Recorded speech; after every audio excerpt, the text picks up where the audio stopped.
বিসমিল্লাহির রহমানির রহিম। সম্প্রতি একজন উস্তাদ ছাত্র সঠিক সময় গোসল না করার কারণে স্বজনদের অভিযোগ শুক্রবার গোসল না করার অজুহাতে 7 বছরের মুজাহিদকে বেধড়ক পেটান হেফজ বিভাগের। যেটাই হোক, উস্তাদ প্রচুর পরিমাণে তার শরীরে আঘাত করেছে, মুজাহিদকে যেটা একেবারেই কাম্য নয়।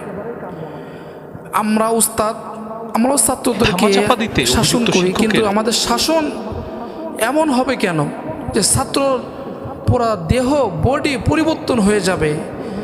তাহলে তো উস্তাদ হতে পারলাম না। আমি আমার মধ্যে ভালোবাসা এবং ভালোবাসা, শাসন সব থাকবে।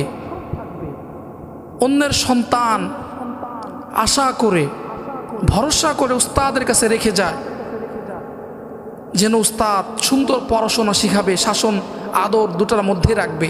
কিন্তু আমরা কিছু উস্তাদ আছি এত পরিমাণ আঘাত করি ছোট্ট ছোট্ট বাচ্চাদেরকে যে তার দেহ পরিবর্তন করে ফেলি আমরা।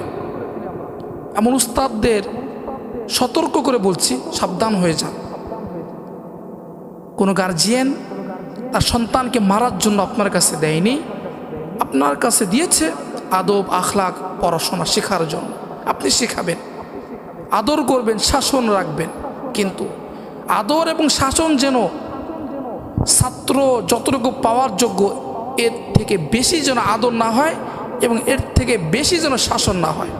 যদি আদর এবং শাসন অতিরিক্ত হয়ে যায়, দোনোভাবেই আপনি অপরাধী। বেশি আদরও করা যাবে না, বেশি শাসনও করা যাবে না।